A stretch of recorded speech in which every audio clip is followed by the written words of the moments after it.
hidrocarburífera ante el COVID. Como les había mencionado anteriormente, les pido por favor que puedan mantener sus micrófonos desactivados. A nombre de la Federación de Asociaciones Municipales, queremos agradecer por su participación y darles la bienvenida a este seminario taller.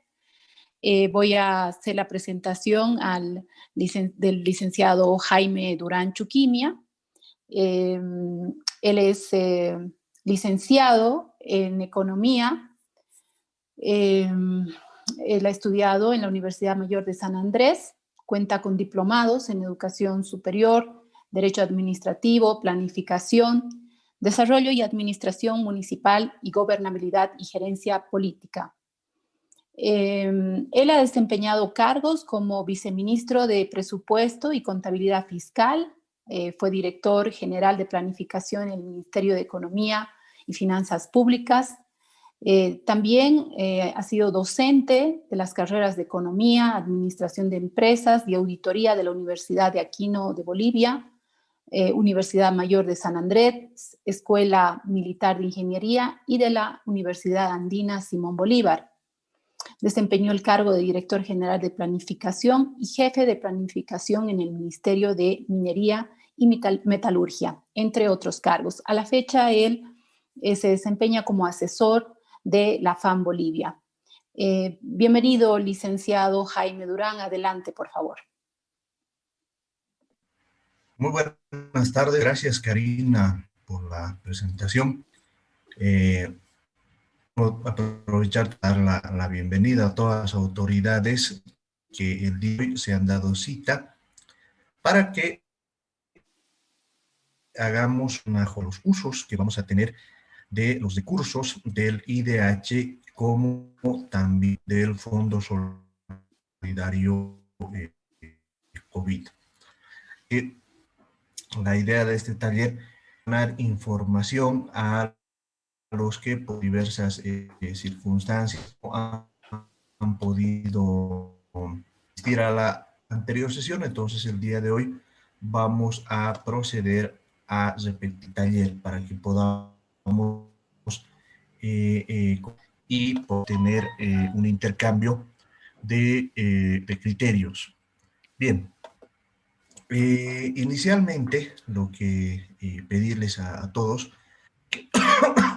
para que podamos todos atender, les ruego silenciar sus micrófonos o mediante controles, por favor, mantenerlos en silencio para que todos podamos asistir a la charla y después podamos escuchar las preguntas que realicen en relación al día convoca, ¿no? Bien, hemos denominado el contenido de esta charla como planificación presupuestaria y ejecución de recursos para combatir la pandemia del coronavirus COVID-19, ¿no? Inicialmente, como antecedentes, indicarles, ver de dónde salen estos recursos. Bueno, tal como se conoce, estos recursos provienen de la distribución que se ha realizado de 200 millones de dólares correspondientes a la reasignación del 12% del IDH establecidos en la Ley 1307 promulgada el 29 de junio de 2020. Entonces, lo que establece la ley es que de estos 1.372 millones de bolivianos, un 78% beneficie a los gobiernos autónomos municipales y gobiernos autónomos indígena, originario, campesinos. Este 78% equivale a 1.070 millones de bolivianos. Esta distribución, por si acaso,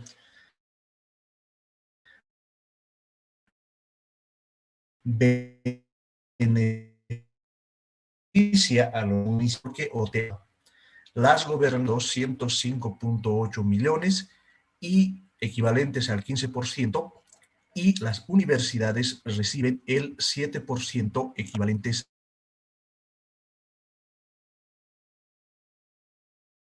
a 96 millones. Esa es la distribución y acá tenemos un cuadro donde los municipios los agrupamos por departamentos, las gobernaciones y las universidades también, en los casos, por ejemplo, de La Paz, donde tenemos a la UMSA y a la UTEA, en conjunto reciben 17.6 millones de bolivianos, ¿no? Entonces, de esta forma es la que se han asignado los recursos de los 200 millones de dólares, que hay que resaltarlo, se han conseguido en merced a la lucha de los gobiernos municipales, de las asociaciones municipales de cada departamento, que bueno, han tenido que realizar movilizaciones, han tenido que realizar bloqueos, han tenido que realizar huelgas de hambre para conseguir estos recursos, ¿no? En función a que son muy necesarios para que se pueda combatir la pandemia. De ahí también que es importante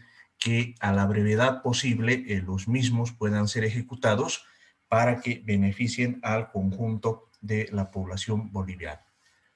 Sin embargo, en realidad, como parte del pliego petitorio que han presentado los municipios, se ha solicitado, entre otros aspectos, la creación de un fondo solidario para al combate al coronavirus. Después de intensas y largas negociaciones con el Ministerio de Economía y Finanzas Públicas, se ha logrado que se asigne el Fondo Solidario COVID con un monto de 279 millones de bolivianos. Es decir, producto de la lucha de los municipios, producto de la lucha de la FAM, la AMB y las ANDES, los municipios se han visto beneficiados con 1.349 millones de bolivianos. Entonces, dado que conforme a normativa estos recursos tienen que usarse cumpliendo todos los requisitos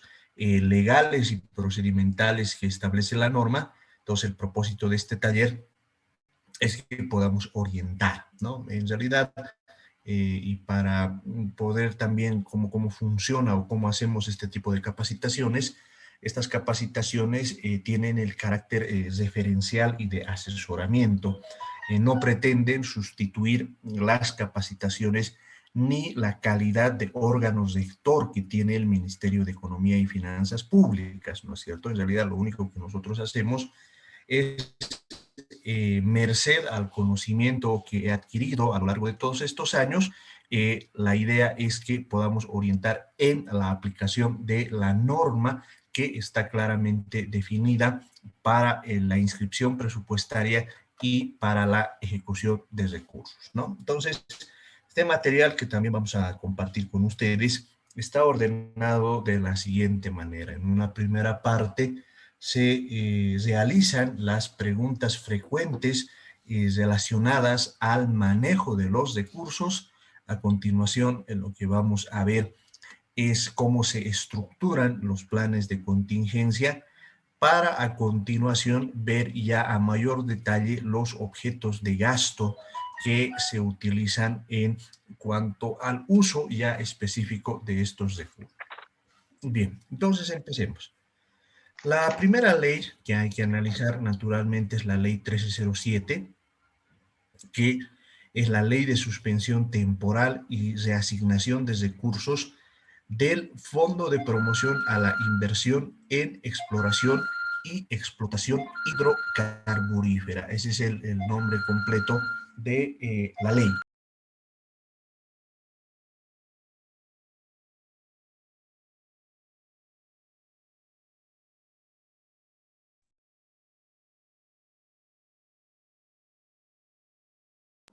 Bueno, lleva ese nombre porque la ley ha sido establecida, o la original ha sido establecida el año 2015 y ha empezado a aplicarse al año 2016. ¿Cuál era la idea?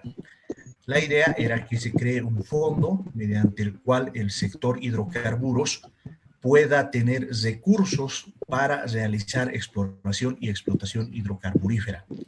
Sensiblemente, por diversas circunstancias, fundamentalmente relacionadas a que el negocio hidrocarburífero toma plazos de tiempo holgados, no se han podido ejecutar todos los recursos. Evidentemente ya hay una parte que está comprometida, pero la mayor parte no. Entonces, lo que se ha hecho es tomar una parte de estos recursos, dada la emergencia del coronavirus, o sea, ahí se tiene que entender que entre explotación hidrocarburífera y atención a la salud, la prioridad naturalmente es el coronavirus. ¿En qué beneficia la ley lograda por la gestión de la FAM, AMB y las AMDES? La ley, según el artículo 2, tiene dos beneficios. Uno, reasigna el 12% del IDH aportado al Fondo de Exploración y Explotación para combatir la pandemia del coronavirus, proveer alimentos y brindar recursos para la reactivación económica. Asimismo, establece que el 12% que se distribuye o que en todo caso se descuenta antes de la distribución del IDH, ese descuento no se va a aplicar hasta el 31 de diciembre de 2020.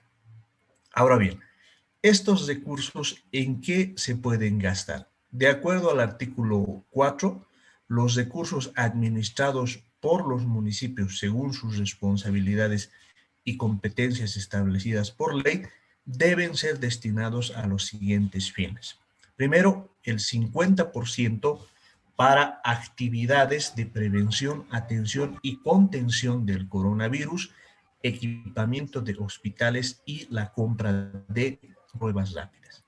25% a la provisión de alimentos para la población y programas de seguridad alimentaria. 25% al fortalecimiento de la producción local afectada por la cuarentena y por la paralización de actividades para disminuir la expansión de la pandemia. ¿Se pueden gastar los recursos del IDH en canastas alimentarias? Sí, ya que según al artículo 4 se destinó el 25% a la provisión de alimentos para la población y programas de seguridad alimentaria. Se pueden gastar los recursos del IDH, por ejemplo, en el mejoramiento de caminos para la producción, para fortalecer la producción. Sí, ya que según el artículo 4 se destinó el 25% al fortalecimiento de la producción local afectada por la cuarentena y por la paralización de actividades para disminuir la expansión de la pandemia. En realidad, aquí la lógica es en la tercera parte de reactivación económica, que se puedan destinar estos recursos a aquellas áreas, aquellos sectores que por su naturaleza se hayan visto perjudicados por todo lo que significa la contención o incluso la propia pandemia. Se pueden realizar transferencias público-privadas para la compra de estas canastas alimentarias. Sí, de acuerdo al artículo 2, se indica que el 25% se destinó a la provisión de alimentos. No es aconsejable que la reglamentación sea aprobada por la máxima autoridad ejecutiva. Asimismo, el importe, uso y destino de la transferencia público-privada deberán ser aprobados por la máxima instancia resolutiva de cada entidad mediante norma expresa, ¿no? ¿Cuáles son los pasos que estamos recomendando que se sigan para estas transferencias público-privadas? Primero, incluir en el plan de contingencia para la estrategia para garantizar la provisión de alimentos a la población. ¿Cuál es la idea? La idea es que en el marco de la ley 602, los municipios elaboren un plan de contingencia. Entonces, este plan de contingencia pues va a contener entre sus especificaciones que se tiene que proveer alimentos a la población afectada, ¿no? Ahí lo importante es destacar el objeto de la norma, es decir, no se trata de proveer alimentos porque de pronto hemos visto la necesidad de aprovisionar a la población, no, no, no, tiene que ser a la población que ha sido afectada por el tema de la expansión del coronavirus. Elaborar, por eso es importante, decimos que es necesario elaborar la justificación de las razones por las que el GAM realizará transferencias público-privadas a la población. Estas pueden incluir la afectación por la cuarentena, la suspensión de actividades y otras, de acuerdo a las características de cada municipio. El órgano ejecutivo deberá elaborar los informes técnico y legal para que justifiquen la transferencia público-privada, y es aconsejable que el legislativo municipal promulgue una ley que autorice la provisión de alimentos. Otra norma que es importante analizar y utilizar en todo el desempeño de lo que significa la asignación de estos recursos es la ley número 031, la ley marco de autonomías y descentralización, Andrés Ibáñez, del 19 de julio del 2010.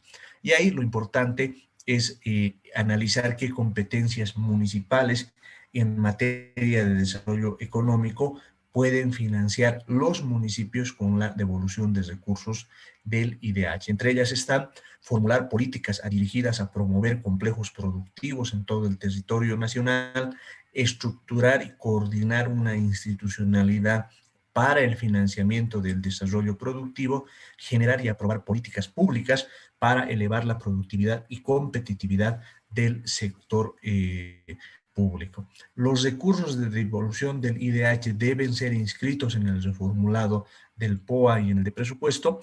Sí, según el artículo 25, las entidades territoriales, esto es la ley 602, preverán en sus programas operativos anuales y presupuestos los recursos necesarios para la gestión de riesgos según lo establecido en sus planes de desarrollo, planes de emergencia y planes de contingencia. ¿Qué estamos recomendando? Que para ejecutar los fondos de devolución del IDH, los municipios elaboren un plan de contingencia. ¿Por qué razón? Porque precisamente en el artículo 40 de la ley 602 se indica que en situación de declaratoria de emergencia, el nivel central del Estado y las entidades territoriales autónomas aplicarán las acciones correspondientes para la preparación, respuesta y recuperación integral de la emergencia declaradas en el marco de su plan de contingencia, ¿no? Es decir, en realidad bajo el principio de subsidiariedad, en realidad los que pueden declarar la emergencia directamente son los municipios, y a medida que haya una extensión de la situación que está ameritando esta declaratoria de emergencia, entonces esto puede ampliarse al nivel departamental o al nivel nacional si corresponde, ¿no? Pueden realizar los municipios contrataciones directas con los recursos del IDH, sí, de acuerdo al artículo 1 del Decreto Supremo Caro 41.574, las entidades territoriales autónomas y las entidades de seguridad de corto plazo están autorizadas a efectuar la contratación directa de medicamentos, dispositivos médicos, insumos, reactivos, equipamiento médico y servicios de consultoría de personal en salud para la prevención, control y atención de la pandemia. Pero es importante resaltar que todo lo que significa la contratación de personal, aún en la partida 252, debe ser coordinado con el Ministerio de Salud, ¿no? Por si acaso, en breve, concretamente a fines de septiembre, va a entrar en vigencia el Decreto Supremo número 4308, que establece en su artículo 2 la publicación de la invitación al potencial proveedor cuando tengamos la modalidad de contratación menor para contrataciones mayores a 20.000 bolivianos y menores a 50.000 bolivianos, la modalidad de contratación por emergencias y la contratación establecida por norma específica. ¿Cuál es el objetivo de este decreto supremo? El objeto de esta nueva modalidad es la publicación de la invitación al potencial proveedor. Para ello se ha establecido un nuevo procedimiento y el Ministerio de Economía y Finanzas Públicas va a publicar en breve cuál va a ser el instructivo mediante el cual se tienen que modificar los reglamentos específicos para aplicar este decreto número 4308, ¿no? ¿Por qué razón están haciendo pública la contratación directa? Es para incluir nuevos proponentes, para que puedan adherirse a las condiciones de la contratación y ofertar menores precios, ¿no? En otras palabras, si digamos uno decide contratar directamente o por emergencia, publica esta contratación y lo que tienen que hacer los potenciales oferentes es que si están en condiciones de ofrecer mejores condiciones, entonces van a poder adecuar su propuesta para mejorarla y así beneficiar a la entidad.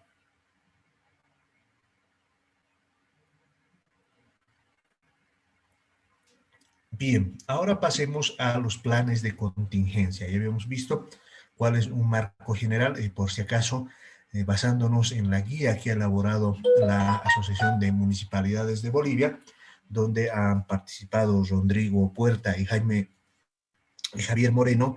En la parte final del documento van a notar que hay todo un detalle, un análisis muy completo del marco competencial que se puede aplicar para la elaboración de los planes de contingencia y para el uso correspondiente de los recursos. Bien, empecemos entonces por indicar qué es un plan de contingencia. Es un tipo de plan que definen los gobiernos autónomos municipales para saber cómo actuar ante la pandemia del COVID-19. El plan de contingencia determina las medidas que se deben adoptar, las labores, los recursos necesarios y las actuaciones con el objetivo principal de reducir los daños que se puedan producir.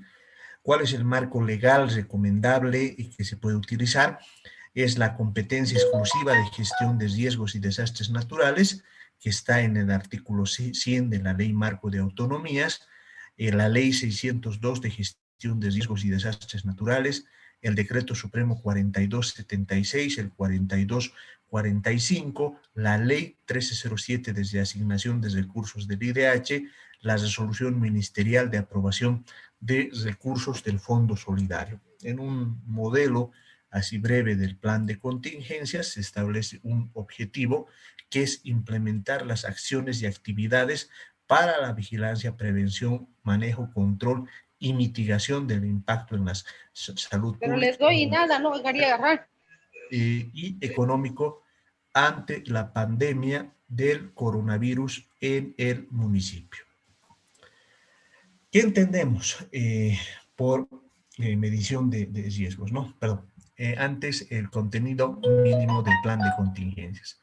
En función al tamaño y capacidades financieras, técnicas y de recursos humanos, se recomienda que el plan de contingencias para la pandemia del COVID-19 contenga por lo menos objetivos específicos, la identificación de riesgos, la medición de riesgos, la evaluación de vulnerabilidades, los recursos disponibles para enfrentar la contingencia, el presupuesto, los responsables de ejecutar el plan y las estrategias de respuesta. En cuanto a los objetivos específicos, es una sección en la que se debe identificar lo que se quiere lograr con la implementación del plan.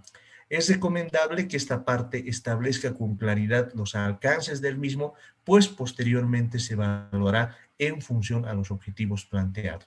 También es importante que se cuente con una matriz de indicadores para que se pueda medir el avance del plan. La identificación de riesgos. No debemos olvidar que el riesgo es la probabilidad que suceda un evento por la consecuencia de este, por lo que podemos decir que el riesgo es la probabilidad por la consecuencia. La idea de esta sección es que los participantes en la elaboración del plan de contingencia puedan describir los riesgos inherentes a la expansión de la pandemia, B, la seguridad alimentaria y C, la afectación a las actividades económicas, especialmente por la cuarentena en alguna de sus modalidades. Sobre la base de la estructura planteada en el anterior punto, la idea es medir el mismo mediante métodos que permitan establecer la cuantificación de la probabilidad de la ocurrencia de eventos. ¿Cuál es la idea? La idea es importante ver cómo van a afectar estos eventos al desempeño del municipio. Es importante hacer una evaluación de las vulnerabilidades. Se trata de establecer cuáles son las capacidades que tienen los actores para enfrentar los riesgos detectados. Junto a las mismas es aconsejable establecer las limitaciones y necesidades existentes. También es importante establecer los recursos disponibles para enfrentar la contingencia. Esta es una sección en la que se deben cuantificar los recursos humanos, materiales y financieros con los que se... La idea es medir con qué se cuenta para realizar las acciones. En la parte del presupuesto se describe el plan de inversiones y el detalle del uso de los recursos. Lo ideal es que todo el contenido sea aprobado por el Consejo Municipal con el fin de que cuando se realice la evaluación por la auditoría correspondiente se encuentre el detalle de las actividades realizadas. Es decir, en este plan, la idea es que se establezcan todas las acciones, todas las inversiones que se van a realizar y sobre esa base se tenga un mejor criterio. También deben estar los responsables de ejecutar el plan. Es aconsejable indicar todos los actores que participarán en la ejecución del plan, además de las tareas que les corresponderán para garantizar el éxito del mismo. Entonces, ya tenemos todo el análisis y reitero que ahí hay que complementarlo, hay que estudiar cada una de las normas, un modelo de plan de contingencias, lógicamente que se puede enriquecer. Tenemos una guía bastante completa, por si acaso, en el Ministerio de Defensa. Entonces, aplicando también estos elementos, se puede construir con una mayor riqueza el plan de contingencias, si es que el caso merita, ¿no? Ahora vamos a ver en qué se pueden gastar los recursos, lógicamente indicando que esta no es una lista exhaustiva, es una lista referencial. En realidad todo depende de cómo se puede establecer ya el análisis completo específico de las autonomías, ¿no? Ahí es importante entender que la norma, por si acaso, prohíbe el control previo, es decir, cada autonomía, cada entidad ejecuta los recursos bajo su responsabilidad y lo hace bajo el principio de licitud. Eso quiere decir que se presume que todas las acciones realizadas por los servidores públicos son lícitas, ¿no es cierto? Entonces, en ese sentido, es muy importante entender cuál es el nivel de ejercicio de la autonomía que se pueda tener. Entonces, en ese sentido, pueden existir acciones de contingencia en relación, por ejemplo, a la prevención. Esto puede utilizarse a través de la coordinación con todos los sectores de la sociedad para establecer acciones para la detección temprana, el control y la atención del coronavirus, ¿no? Ahí, en función a la guía competencial que se encuentra en el anexo de este documento, pueden establecer a cuál competencia hacen referencia en la prevención. Y acá hacemos una referencia en relación a los objetos de gasto que se puedan utilizar para precisamente realizar estas acciones de prevención.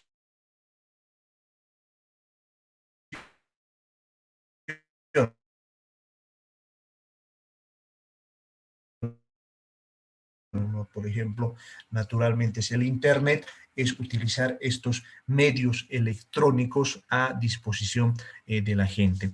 Se puede realizar la participación con grupos de prevención y promoción integrado por funcionarios del gobierno municipal, defensa civil, policía, educación y salud. Se puede fortalecer e intensificar la vigilancia de infecciones respiratorias agudas y de eventos inusuales de enfermedades respiratorias. Lo importante ahí es detectar oportunamente la introducción del COVID en el municipio, ¿no? De tal manera que todas estas acciones de prevención puedan realizarse. Implementar campañas de prevención con enfoque de riesgo en diferentes sectores del municipio y grupos organizados. Por ejemplo, si bien hay una mayor incidencia en términos de enfermedad de las personas adultas mayores y con enfermedades de base, también se ha identificado en el mundo y en Bolivia que los jóvenes, por ejemplo,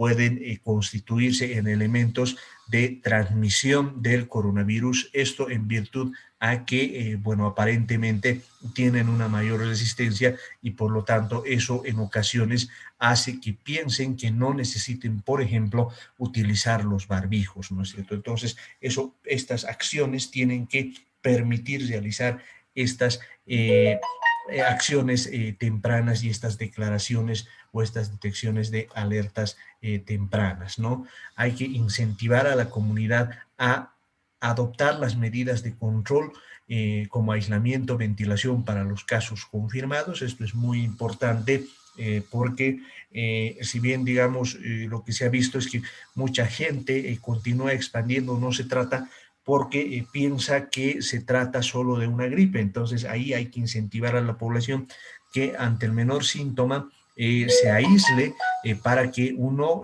pueda consultar mediante los sistemas de telemedicina que se tienen para que se pueda dar alguna recomendación. Pero lo importante está que mediante el procedimiento del aislamiento, lo que vamos a conseguir es que no se expanda de mayor manera el coronavirus.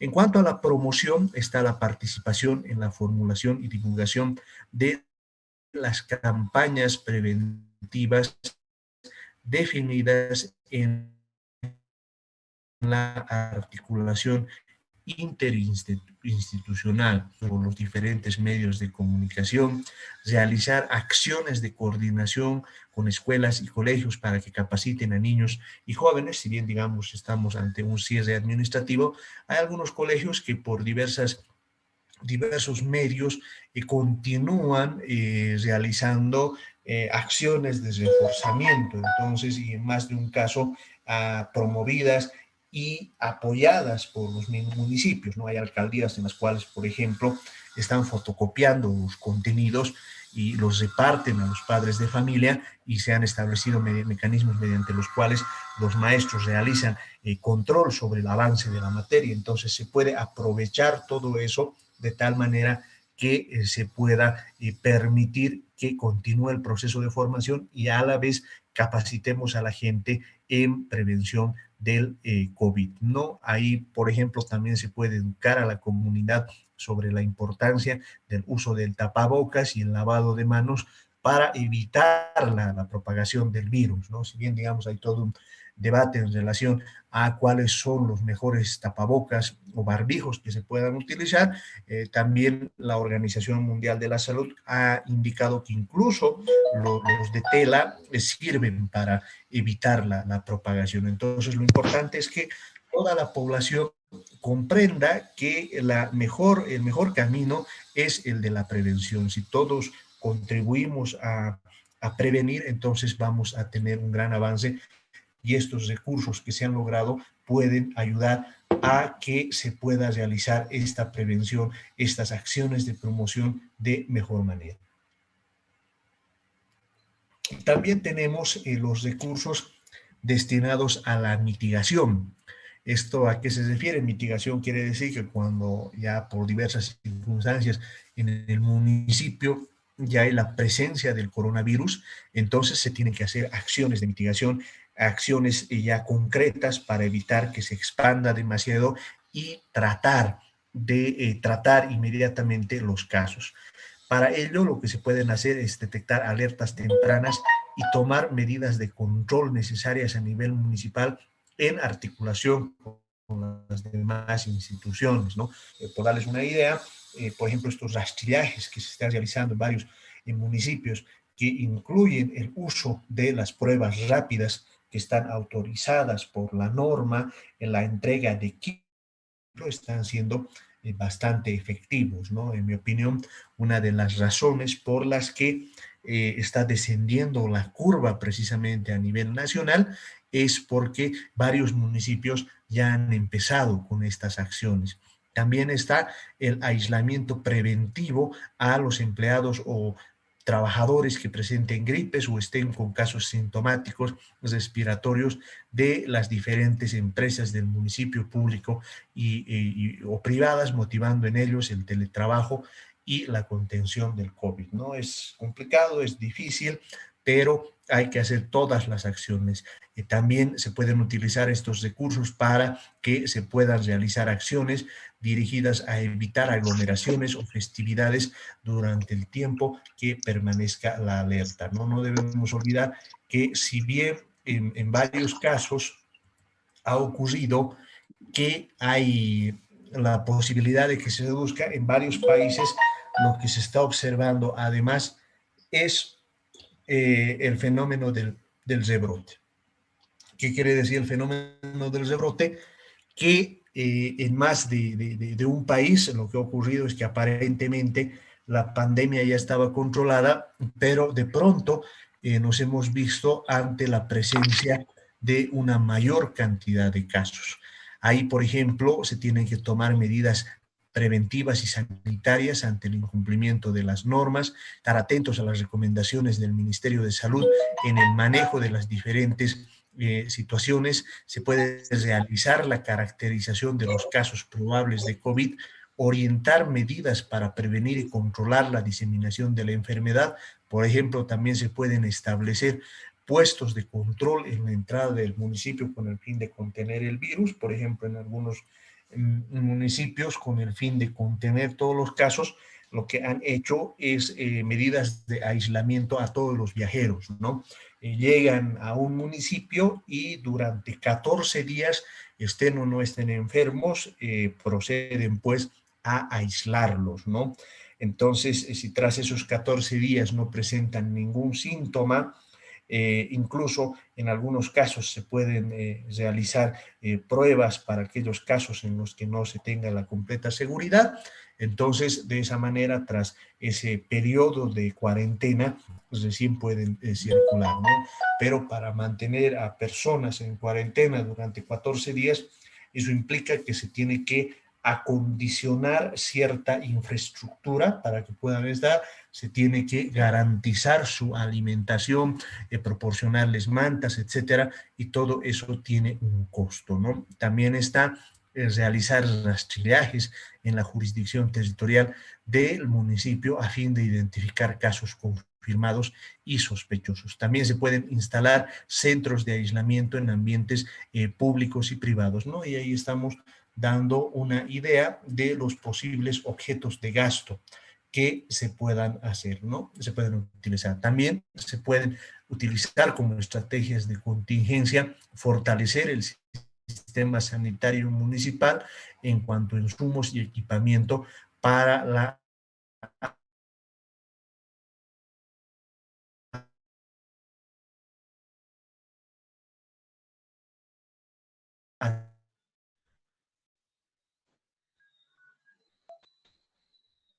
atención de la pandemia, que están destinados a mitigar la enfermedad, ¿no? Hay, por ejemplo, una consulta muy común es si pues, se puede comprar estos equipos de bioseguridad para los funcionarios municipales. Ahí lo aconsejable es que estos equipos están estén a disposición del personal que trate directamente con el tema de la pandemia del coronavirus, pero en general esto puede ser extensivo a todo el personal que participa o que es parte del municipio. En las acciones de seguimiento está la verificación periódica del estado de salud de los pacientes sospechosos o infectados por el coronavirus, la investigación epidemiológica de los casos, ¿no? Para que se pueda hacer un seguimiento a cada uno de los casos y en el municipio se pueda saber quiénes ya se están recuperando, porque eso es un tema central. Hay que enfatizar en la necesidad para los prestadores de contar con los equipos y medidas de protección mínima. Hay que implementar acciones de información en salud y estrategias de educación y comunicación para la salud a nivel territorial, ¿no? Entonces, ahí lo que se puede ver con claridad son todos los elementos que se pueden utilizar en términos de lo que significa la atención al coronavirus. Como verán, el abanico es amplio y en realidad lo importante es que haya una buena caracterización del municipio. En cuanto a seguridad alimentaria, inicialmente tenemos que hablar de la provisión de alimentos. Ahí lo recomendable es que se establezca una estrategia de coordinación con todos los sectores de la sociedad para establecer acciones que garanticen la provisión de alimentos a la población más vulnerable. Participar con grupos de productores para el establecimiento de cadenas productivas dirigidas al abastecimiento es que se aproveche la producción local y estos recursos también permitan impulsar a los productores de la región. Fortalecer la detección temprana de grupos poblacionales que por sus características puedan afrontar riesgos de falta de provisión de alimentos. Lo importante, digamos, en una gestión pública del municipio que sea proactiva es que todos estos casos puedan detectarse a la brevedad posible y en los tiempos más recomendables. También está dotar canastas familiares a aquellas personas que se vean imposibilitadas de realizar sus actividades laborales por la situación de aislamiento, por la cuarentena, implementar campañas de alimentación saludable para la prevención del COVID-19. En cuanto a seguridad alimentaria, se puede establecer el apoyo a los productores locales para el restablecimiento de las cadenas productivas bajo jurisdicción del municipio, construcción de infraestructura de apoyo a la producción local, se puede trabajar en la capacitación a los productores locales sobre estrategias de mejora de la productividad y mercadeo, socialización de los mecanismos para la promoción de la producción local, incentivos a la agricultura, aprovechamiento forestal y biodiversidad, ¿no? Ahí lo importante es utilizar de manera conjunta lo establecido en el artículo 302 de la Constitución Política del Estado, especialmente en lo que es la competencia 24 y la ley 1307, ¿no? Ahí, ¿cuál es la idea? Es fortalecer las capacidades locales productivas con capacitación, asistencia técnica, infraestructura, ¿no? En las estrategias de respuesta que tenemos para la reactivación económica, ahí la acción de contingencia es la promoción e incentivo a la reactivación económica. Ahí la idea es promover el crecimiento económico, identificando las potencialidades y vocaciones del municipio e involucrando para ese propósito a los agentes económicos locales y externos. Esto implica establecer incentivos a la producción según vocaciones y necesidades de cada región, municipio y mancomunidad, ¿no? Por darles una idea, en el departamento de Oruro hay varios municipios que trabajan en la producción minera. Como se sabe, en realidad las concesiones mineras no son propiedad privada, forman parte de la reserva fiscal y por lo tanto en convenio con la Comibol lo que están haciendo es reparar aquellas galerías que por la suspensión del trabajo por la cuarentena se han visto dañadas, ¿no?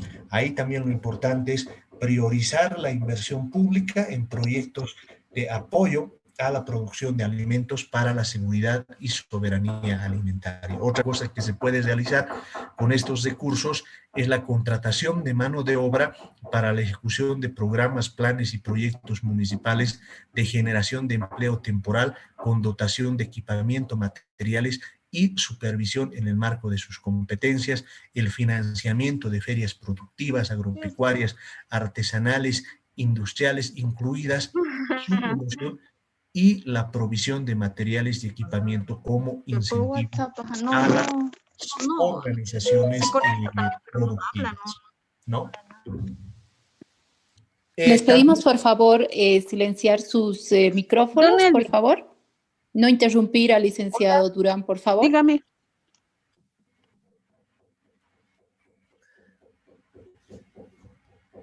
Muy bien, volvemos entonces.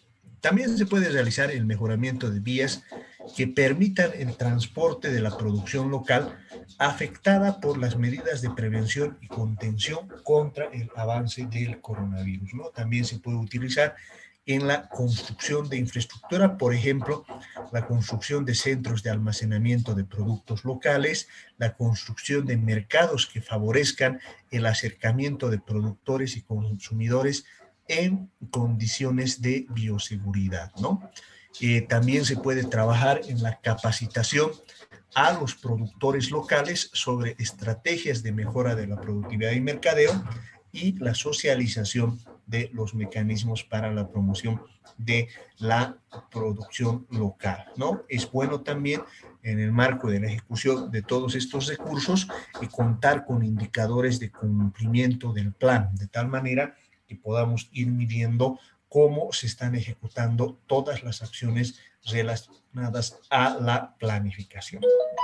Bien, en este documento también hay anexos interesantes, hay un análisis de todo el marco competencial, donde están las transcripciones literales de los decretos supremos de la cuarentena, las competencias establecidas en la Constitución, en la Ley Marco de Autonomías, etcétera, en la Ley de Gestión de Riesgos y Desastres Naturales, y hay un análisis también de todos los decretos del IDH que se pueden utilizar, ¿no? Entonces, es aconsejable que este documento se lo pueda utilizar también como marco referencial a las aplicaciones específicas que va a realizar cada uno de los municipios, ¿no? Entonces, con esto yo concluiría la parte de mi exposición y bueno, abriríamos un espacio de consultas que entiendo que Karina y el equipo lo han sistematizado y sobre esa base podemos pasar a comentar algunas de ellas. Adelante, por favor. Muchas gracias, licenciado Durán. Vamos a dar paso a la lectura de una consulta que se ha realizado a través del chat. La consulta es la siguiente: ¿se puede realizar la construcción de salas de aislamiento con los recursos del Fondo COVID? Sí, en realidad se pueden realizar la construcción de estas salas. Lo único que digamos ahí es importante tomar en cuenta es que estas salas tienen que construirse en el menor tiempo posible. ¿Por qué razón? Porque en el caso del Fondo Solidario COVID hay un tiempo en el cual ejecutar todos estos recursos. Concretamente, el tiempo que es el 31 de diciembre de esta gestión. Esto es así porque como se trata de recursos del Tesoro General de la Nación, la norma indica que estos deben ser, los recursos no ejecutados tienen que ser ejecutados antes de que finalice la gestión. Ahora, ahí también es importante establecer que para la asignación de estos recursos se tiene que hacer la solicitud respectiva al Ministerio de Economía para que se pueda levantar mediante el formulario de excepción la restricción correspondiente al uso de estos recursos. Muchas gracias, licenciado. Tenemos otra pregunta. ¿Se puede dotar de materia prima a los habitantes en el marco del programa de seguridad alimentaria que no precisamente hubieran adquirido la enfermedad del COVID, sin embargo, son familias vulnerables?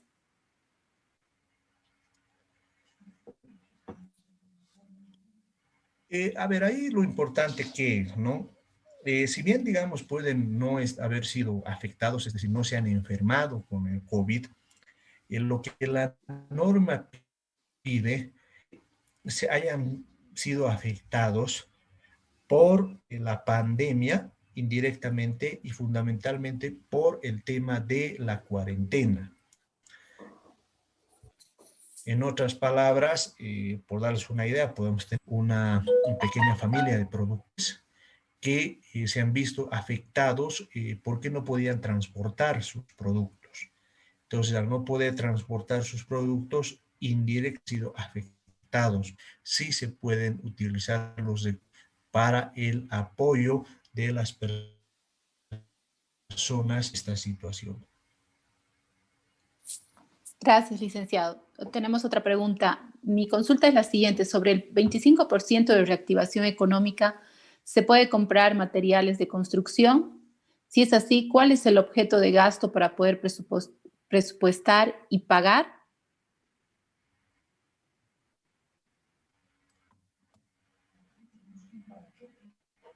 ahí lo importante sería que se aclare con precisión para qué se van a utilizar estos materiales de construcción.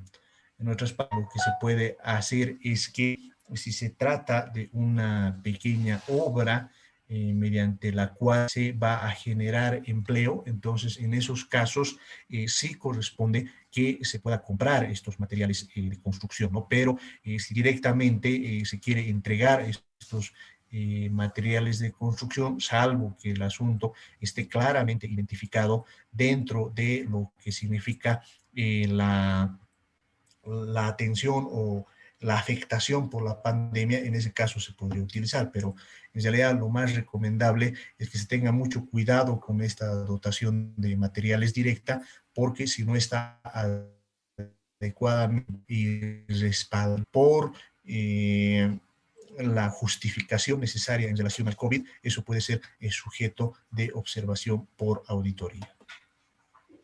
Gracias, licenciado. Otra pregunta, en la fase del seguimiento y prevención de contactos contagiados de COVID, tomando en cuenta la distancia de las comunidades, ¿se pueden adquirir vehículos?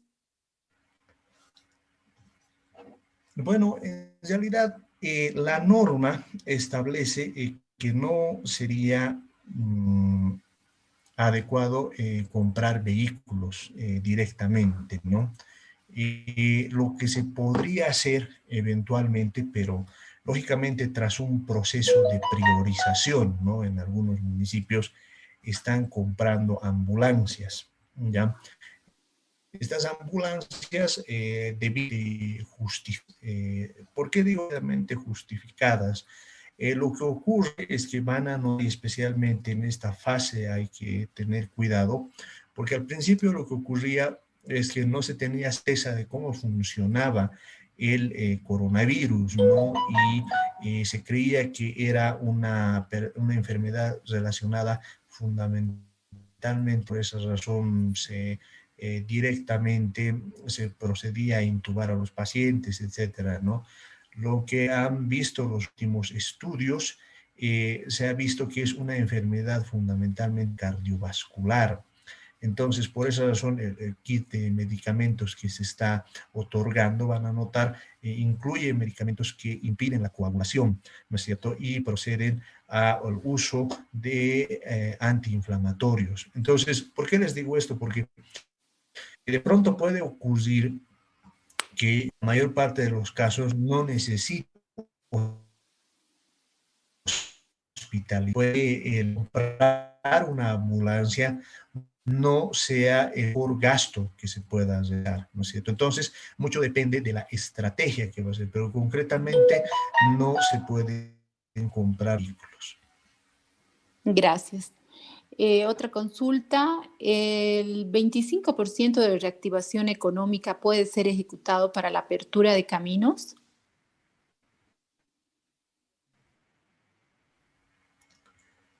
Se puede utilizar para la apertura de caminos siempre y cuando exista aplicación para la atención a aquellas unidades productivas que se han visto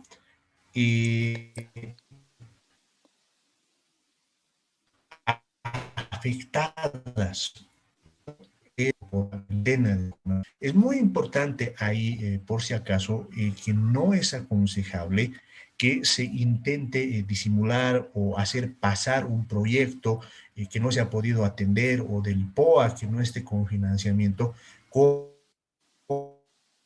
parte del coronavirus. Ya que los auditores, tanto del municipio como de la Contraloría, van a observar si lo que se ha hecho tiene o no relación con la reactivación productiva de aquellos sectores afectados por la pandemia. Entonces, en ese sentido, si esa apertura de caminos beneficia a sectores que se han visto afectados, por darles una idea, y resulta que ese camino necesitaba mantenimiento, porque si no, prácticamente se destruía. Entonces, como no podíamos trabajar, hemos estado prácticamente alrededor de 3 meses sin actividad completa, entonces se ha destruido. Entonces, en ese caso, sí hay que hacerlo, pero ahí claramente una relación en función a lo que ha ocurrido por la pandemia. Pero si se trata, por ejemplo, de una nueva vía, etcétera, en esos casos puede ser observado por auditoría. Gracias, licenciado. Tenemos a Rolando Iván con la mano levantada. Si puede desactivar su micrófono, por favor, para activar su micrófono para hacer la consulta. Muchas gracias, muy buenas tardes, licenciado Jaime, nuevamente Rolando Viroes de Trinidad, Gran Trinidad. Un saludo cordial a todos los organizadores y participantes de este evento importante. Licenciado Jaime, dos preguntas bien concretitas. Primeramente, pedirle si pudiese profundizar el tema de la transferencia público-privados. La única experiencia que tenemos en este tema es la provisión de la canasta solidaria, ¿no? Que hemos entregado en muchos municipios del país, ¿no? Inclusive con recursos pre 12% del IDH. Antes hemos entregado canastas acá en Trinidad, 17.000 canastas solidarias con saldo caja bancos del 15.5% de coparticipación tributaria.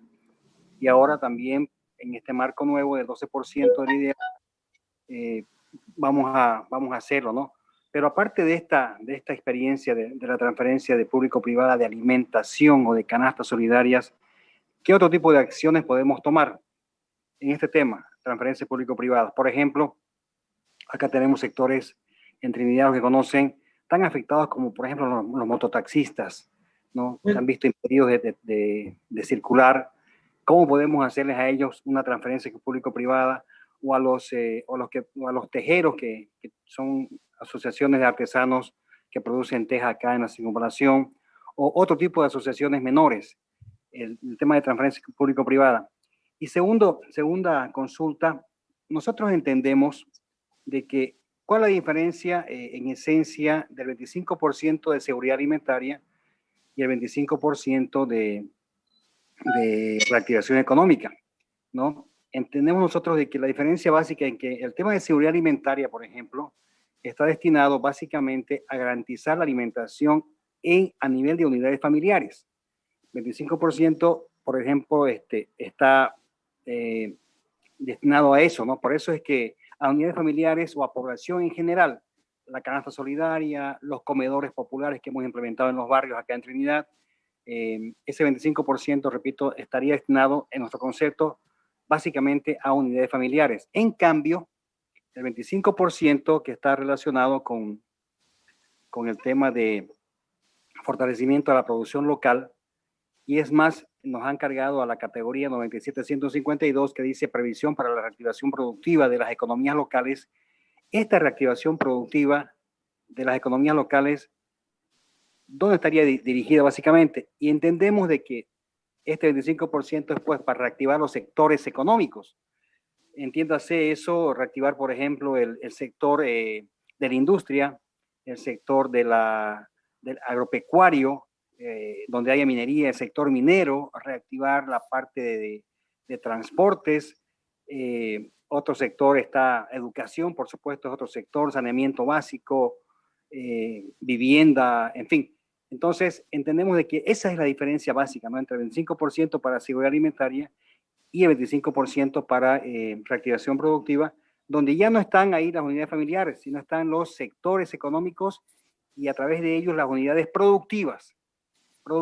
Por ejemplo, un camino, como preguntaban hace rato, un camino, ¿a qué 25% llevamos? ¿A 25% de reactivación económica o a 25% de seguridad alimentaria? Si ese camino, ya lo hemos discutido ampliamente, si ese camino va a beneficiar a una comunidad, a familias, ¿no? Entonces, a familias o a comunidades, ese camino lo ponemos en el 25% de seguridad alimentaria para que apoye su producción mediante un huerto, para que saque sus productos de un huerto familiar. Pero si ese camino va a apoyar a algún complejo productivo, a una asociación de productores, por ejemplo, los lecheros, los ganaderos, avícolas, otros pecuarios, ese camino va a estar en el 25% de reactivación productiva, porque está dirigida a reactivar la economía en esos sectores económicos. Eso hemos entendido, licenciado Jaime, nosotros la diferencia entre 25% de seguridad alimentaria y 25% de reactivación económica acá en Trinidad. quisiera preguntarle si estamos en lo correcto. Muchas gracias. Bueno, muchas gracias, Rolando. A ver, sobre la primera pregunta que hacías, a ver, yo creo que ahí es importante que revise la 031 marco de autonomías, también en el artículo 110 transferencias. Me voy a permitir leer lo siguiente, ¿no? ¿Qué dice esta ley? Dice, las entidades territoriales autónomas podrán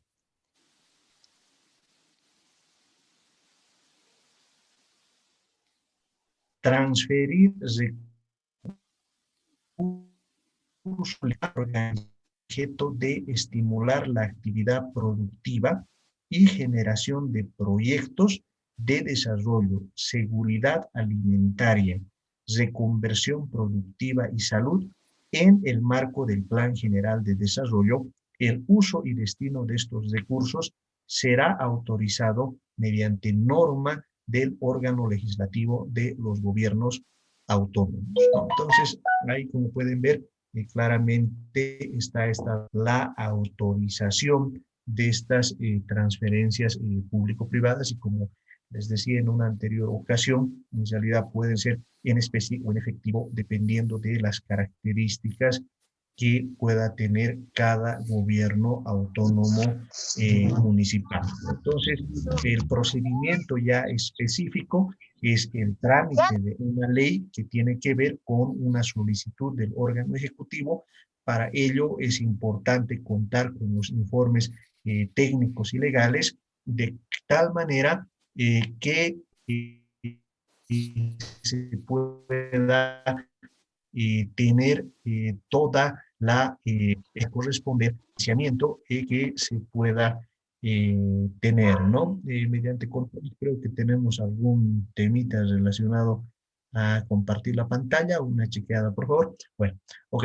Entonces, ese es el marco normativo en general y lo que se puede hacer. Ahora, la interpretación que haces, Rolando, es correcta. En realidad, ¿cuál es más o menos la idea general para resumirlo, no?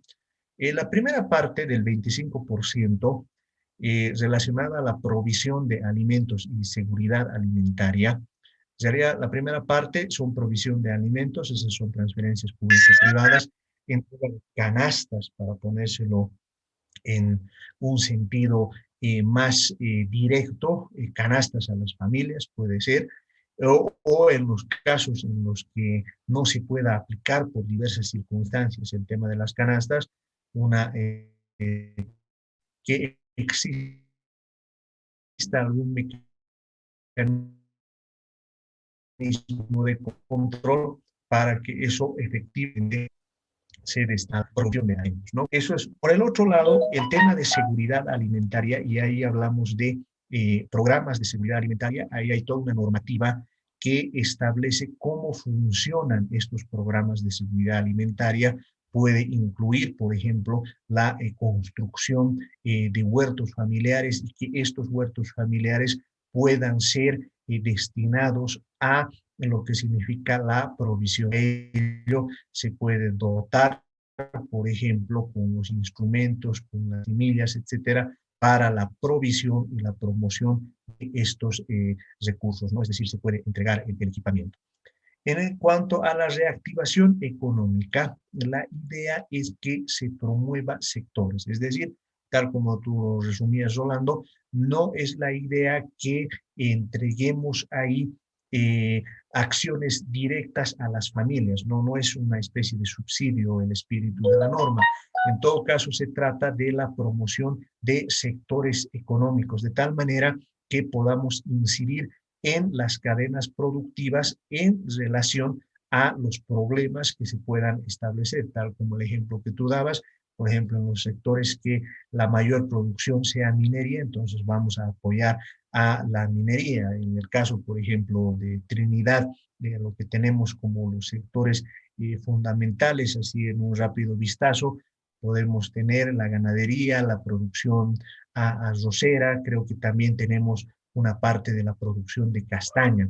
Entonces ahí es necesario reunirse con los productores, analizar cuáles son sus demandas, qué se puede hacer, qué se puede realizar para apoyarlos y sobre esa base estructurar los proyectos productivos que mejor puedan acompañarnos.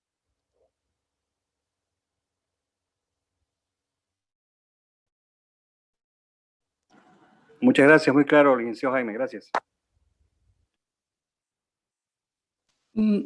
Muchas gracias. Se encuentra en sala con la mano levantada Kaizen. Si se puede presentar, por favor, su nombre y el municipio. Buenas tardes, ¿qué tal? Bueno, estoy con el nick de Kaizen, no sé cómo cambiarlo. Mil perdones por eso y buenas noches a todos. Creo que tenemos por ahí a Santiago del GAM, de Betanzos. Y bueno, mi nombre es Carlos Ramos, soy asesor legal del Consejo Municipal de Porco. Y bueno, licenciado Jaime Durán, la pregunta es rápida y cortita, ¿no? Tenemos este tema en el municipio de Potosí. El municipio de Potosí actualmente, en la capital, digo, está repartiendo un beneficio, ¿no? Está queriendo repartir un beneficio como es la canasta familiar, pero lo está haciendo en efectivo. Ahora, viendo las anteriores experiencias y todo eso, y he visto también que otros municipios tal vez hayan errado o tal vez no, pero están usando el tema de los recursos del desayuno escolar sin haber hecho las modificaciones presupuestarias correspondientes. ¿Esto es posible, licenciado, sin hacer las modificaciones presupuestarias correspondientes o tendrían que esperar estos recursos que nos van a llegar? Solamente sería eso, licenciado.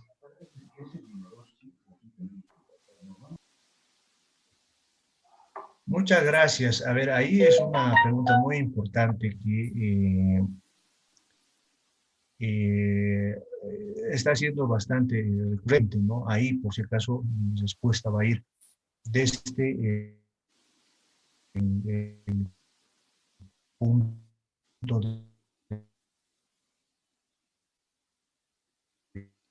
de vista técnico, ¿no? Yo respondo, da una respuesta, no es una recomendación en el sentido de canasta estudiantil, eso ya más corresponde a una decisión del propio municipio en el marco de su autonomía. Desde el punto de vista técnico y legal, canastas estudiantiles, pero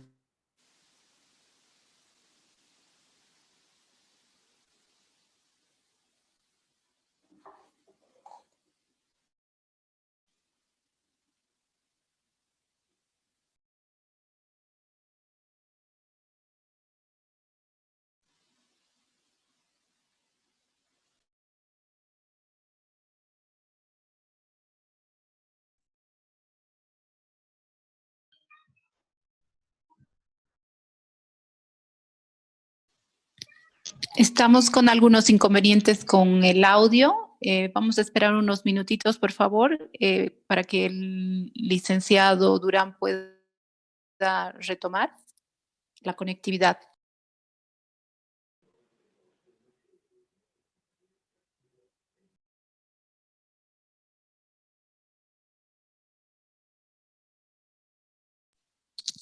Adelante, licenciado Durán.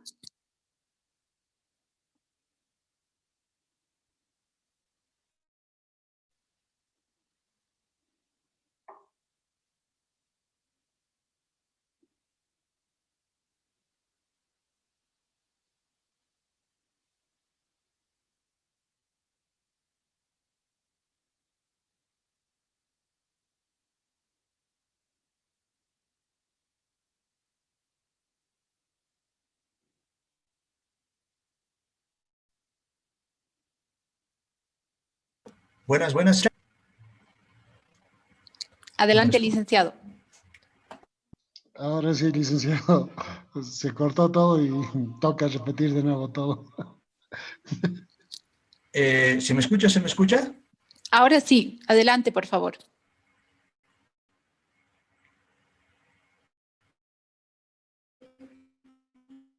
Ya, a ver, les decía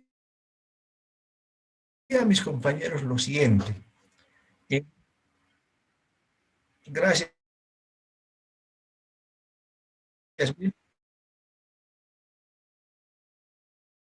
A ver, les decía que si estas estudiantiles, puesta directa, para hacerlo se tiene que hacer una modificación presupuestaria, ¿ya? No se puede hacer directamente, se tiene que hacer una modificación presupuestaria porque ya no se trata del desayuno escolar, ya se trataría de una transferencia público-privada, tal como les he explicado, hacerlo en el marco de la ley 031, y para ello se requiere una ley del Consejo Municipal expresa que defina el uso y destino. ¿Por qué, digamos, este criterio es importante? Porque como desayuno escolar hubiese aplicado si es que hubieran pasado clases. Sin embargo, dado que hay un cierre, si bien es un cierre administrativo de la gestión escolar, muchas veces es mejor utilizar el camino más concreto, de tal manera que después no haya observaciones de auditoría. Sí, licenciado, justamente es el tema, ¿no? Bueno, para comentar, ¿no? He notado que otros municipios, no sé si lo habrán cometido, pero se estocaron a principio de año y las primeras semanas o el primer mes de la pandemia repartieron como pan caliente, ¿no? A todos los estudiantes todo ese tema de lo que era para toda la gestión. Y bueno, están volviendo a querer dar este beneficio ya, pero de manera económica y curiosamente con ese nombre. Hasta donde tengo entendido, el único que puede otorgar bonos es el Estado, ¿no? Bueno, no, ahí en realidad, tal como les indicaba, la clave está en el artículo 110 de la Ley Marco de Autonomías. Concretamente, les pido que revisen el parágrafo 2, el punto 2, que establece cómo se tienen que hacer estas transferencias público-privadas, ¿no? Entonces, mediante ese mecanismo, eventualmente, este tipo de situaciones. Muchas gracias. Vamos a dar paso a una consulta más y tenemos a Juan Carlos Hurtado. Le pedimos que por favor sea concreto con la pregunta y pueda activar su micrófono. Gracias, Licen. Dos conceptos solamente. En el tema de lo que vemos acá, reactivación económica, podemos hacer construcción de mercado, una parte, o producción en el municipio nosotros ahorita estamos haciendo un banco de peces, pero para ello muchas de las comunidades o principalmente familias nos piden a nosotros maquinaria para alquilar. ¿Podemos nosotros con eso poder alquilar maquinaria para hacer cosas para criar peces? Que generalmente lo que estamos ayudando muchas de las familias ahorita, casi todas las familias en el campo ahorita se están dedicando a criar peces en pequeñas cantidades. Entonces, podríamos ver nosotros ese tema de alquiler, como que hacer una reactivación económica, pero con alquiler de maquinaria pesada. Eso para una consulta, dicen.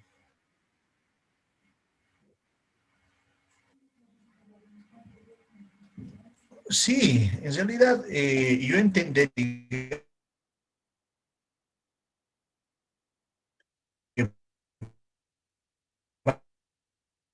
van a ser, dado que la maquinaria, digamos, no está a disposición del municipio,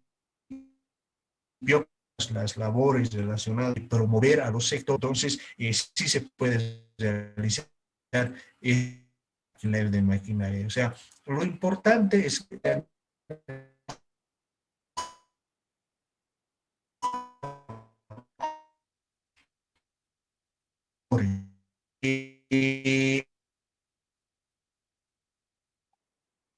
Una consultita, dicen, creo que estamos muy interferidos las comunicaciones.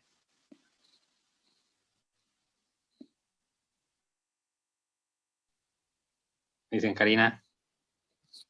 Creo que no, sí, creo que nuevamente ha perdido la conexión el licenciado Durán. Esperaremos un minutito, por favor, no sé, está teniendo problemas. Gracias. Ya, listo, dicen.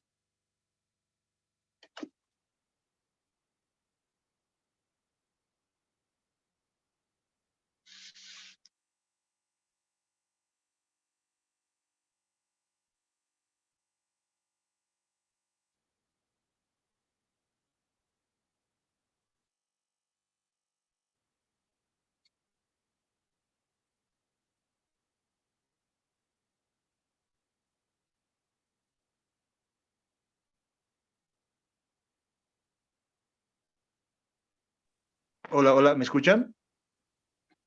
Sí, ahora sí, licenciado Jaime. Ahora sí. Ya, Sí, licenciado. sí, pues me estoy conectando desde otra red. No, no me van a poder ver, pero sí me van a poder escuchar. Bueno, a ver, les decía, ¿no? O sea, de alquilar maquinaria, sí se puede alquilar, ¿ya? Pero ahí lo importante radica en que haya la justificación plena, ¿no? Por lo que me explican, digamos, en este tema del banco de peces, etcétera, ya estaría justificado el tema porque posiblemente estoy imaginando, no se ha hecho el mantenimiento respectivo por la situación de la pandemia y eso ha ocasionado que los peces mueran, ¿no? Entonces, en ese sentido, sí habría una justificación y se puede utilizar el objeto de gasto correspondiente. Ya, y en el tema de si se puede construir un mercado con eso, por ejemplo, un mercado que yo sé que va a ser más municipal. Sí, en realidad, ¿cuál es el punto, no? Si, digamos, se va a construir un mercado, lo importante radica en que el asunto esté adecuadamente justificado, ¿no?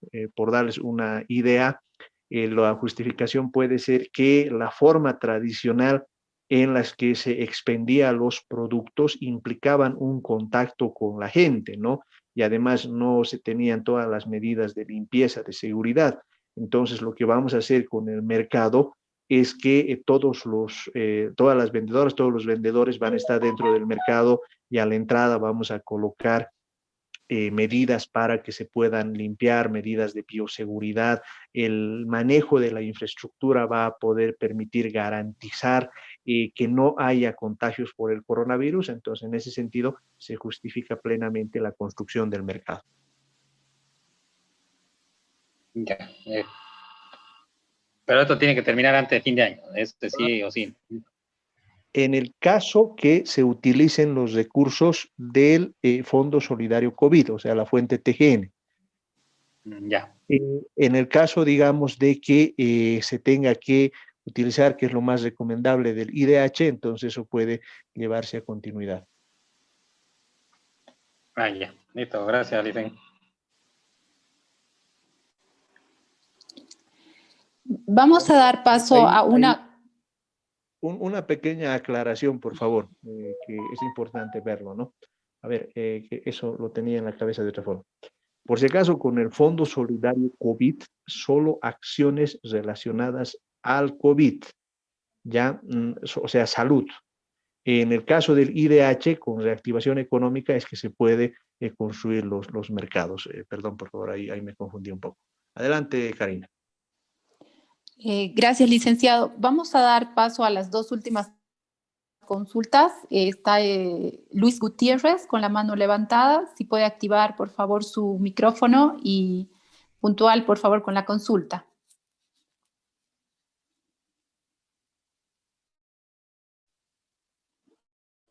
Adelante, Luis Gutiérrez, por favor. Bueno, damos la palabra en... Por favor.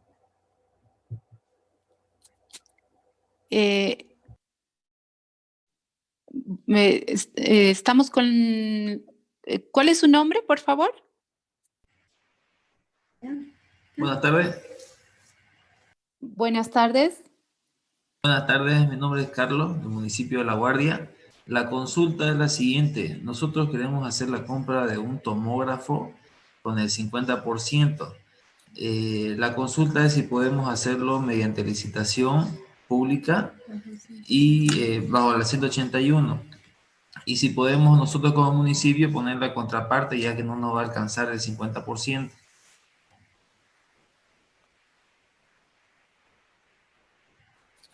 Muchas gracias. Adelante, licenciado Durán, por favor. Muchas gracias. A ver, en realidad sí se puede comprar un tomógrafo con cargo a los recursos del 50% del IDH asignados por la 1307, ¿no? También es posible que en caso de que estos recursos sean insuficientes para que puedan dar la contraparte correspondiente, para la adquisición del tomógrafo, ¿no? Ahora, el punto está en lo siguiente, ¿no? En cuanto a la modalidad de contratación que se tiene que utilizar, digamos, no estaría, tendría que justificarse el tema de equipamiento para la contratación directa, ¿no? Establecida en la norma actual en vigencia. Mediante ese procedimiento sí se podría hacer la contratación directa, ¿no? O la otra alternativa es que se pueda utilizar la contratación por emergencia en el caso de que el municipio se haya declarado en emergencia, ¿no? Mediante ese mecanismo es que se puede establecer la compra respectiva del tomógrafo. Dicen, lo que nosotros queremos es hacer, bueno, ver si lo podemos hacer mediante licitación pública, por el tema de que sea más abierto, más amplio y tratar de conseguir un mejor precio, ¿no? Que beneficie al municipio.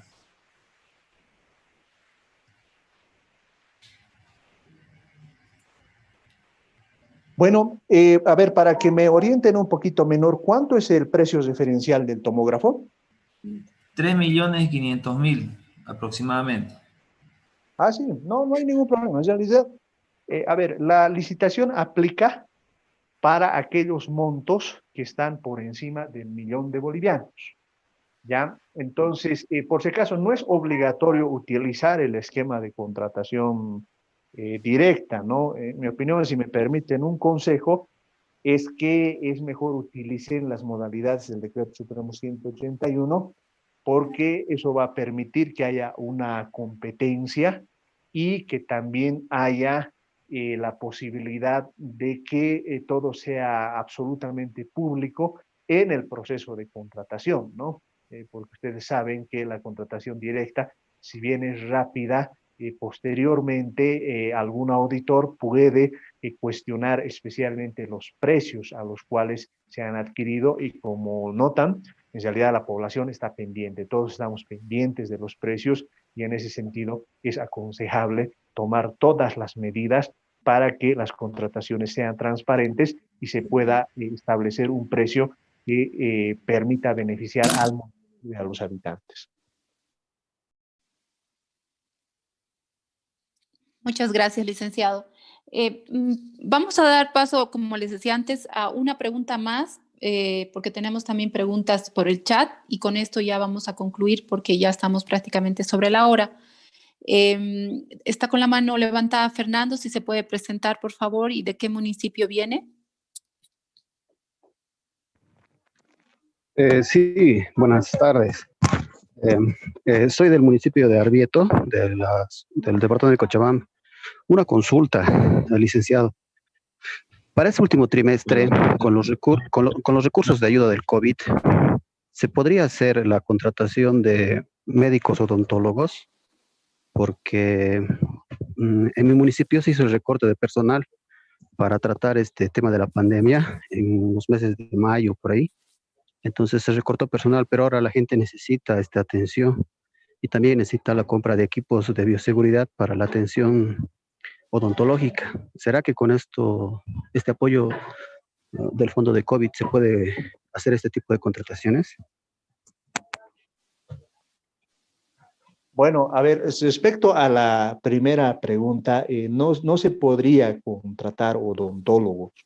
En realidad, ambos fondos están destinados a contratar personal médico, en realidad los del IDH, personal médico que contribuya directamente a la lucha contra el COVID. Entonces, no se podría contratar odontólogos. Lo que sí se puede hacer son comprar equipos de bioseguridad para todo el personal, ¿no? Porque se entiende que puede ser que, digamos, en una atención odontológica pueda haber alguna persona que no sepa que está con el coronavirus y por lo tanto contagia a su odontólogo. Entonces ahí para todo el personal se pueden comprar los equipos de bioseguridad, pero contratar profesionales en ramas distintas a la atención del coronavirus no se podría hacer, y eso podría ser observado en algún momento por la unidad de auditoría. Gracias, licenciado. Una consulta que nos hacen por el chat. Para las transferencias,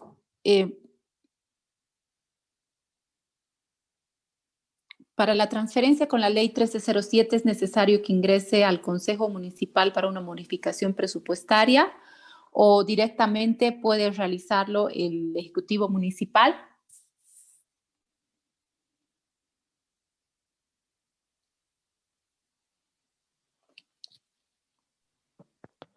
Bueno, en realidad el tema tiene que ver con el programa, ¿no es cierto? A ver, hay un poquito para que nos orientemos.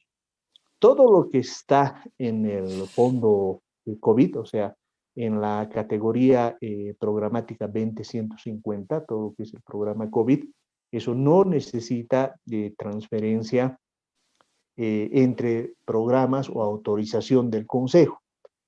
Pero para lo que significa ya las transferencias público-privadas que tendríamos que utilizar, por ejemplo, en el programa relacionado a provisión de alimentos y seguridad alimentaria y reactivación económica, ahí sí se tiene que hacer la transferencia entre programas, y eso sí requiere aprobación del Consejo Municipal.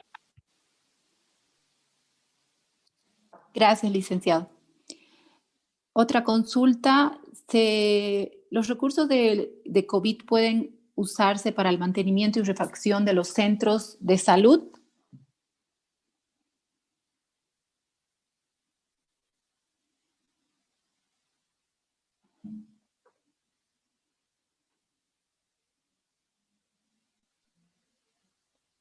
A ver, ahí es importante ver si, digamos, esta refacción está relacionada al acondicionamiento de los centros de salud para la atención del coronavirus, ¿no?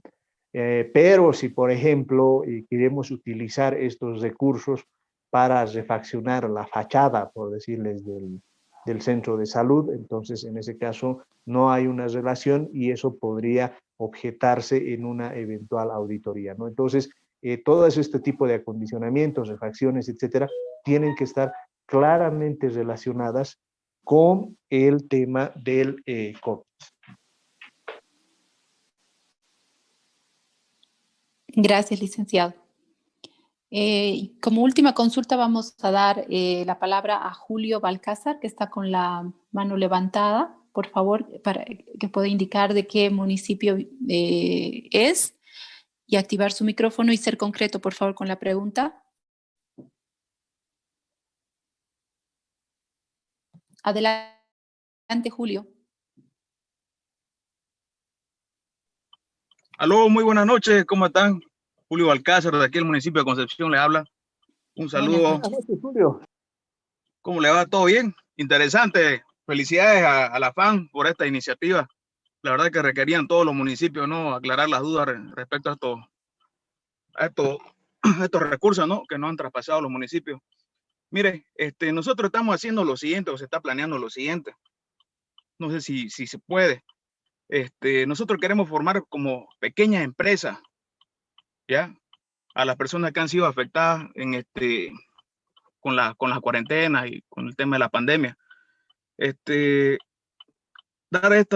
Queremos dotar como horno con sus garrafas, para que ellos puedan armar su panadería, para que ellos puedan armar sus pequeños restaurantes, también ellos hacer sus propios productos, ¿no?, alimentarse ellos mismos, cubrir ellos la seguridad alimentaria, ¿me entienden? Entonces, hacer pequeñas empresas de embutidos, porque aquí en Concepción pues hay harta carne, ¿no? Entonces, formar pequeños empresarios, y con esto estaríamos cubriendo el tema de la reactivación económica y al mismo tiempo la seguridad alimentaria, ¿no? Y obviamente fortalecer el tema de las comunidades con el tema de semillas, y nuestras artesanas que han quedado paradas con el tema de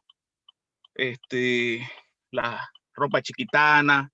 Ellas quieren hacer barbijo, equipo de bioseguridad. Entonces, ¿Es viable esta cuestión, ocupar los dos recursos porque estamos reactivando la economía y al mismo tiempo estamos cubriendo lo que es la seguridad alimentaria? Esa es mi consulta.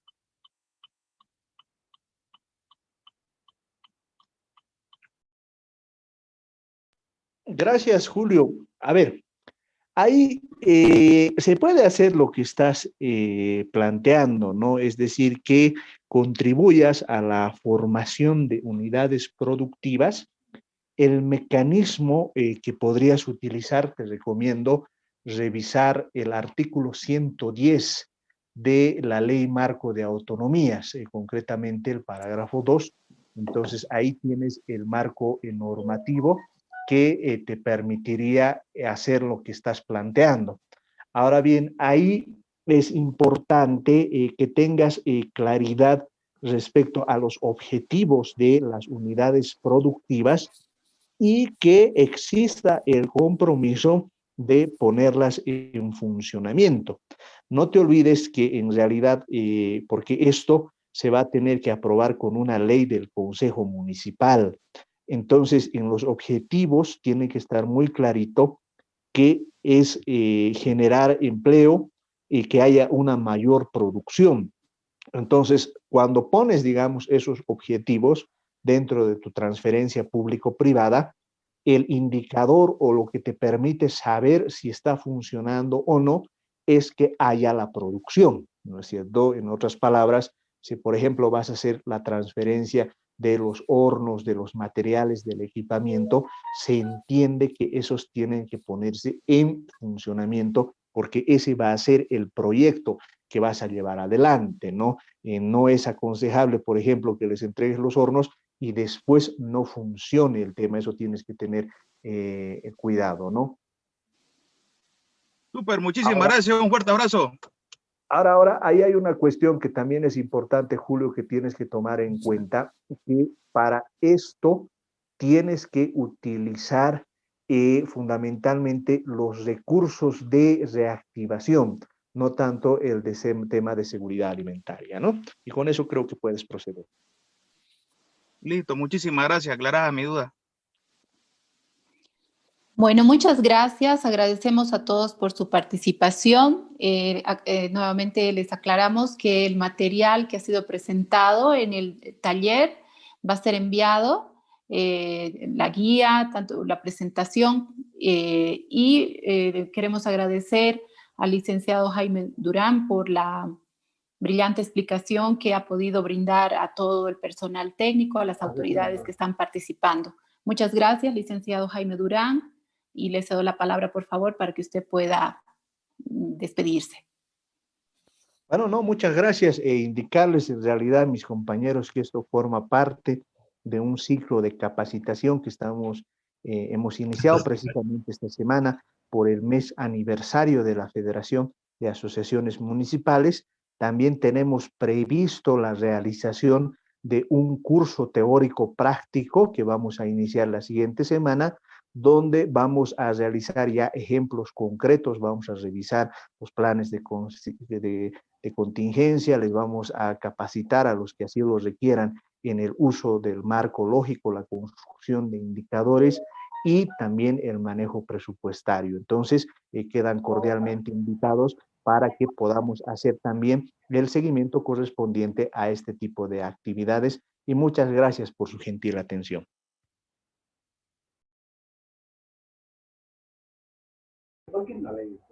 Muchas gracias, licenciado.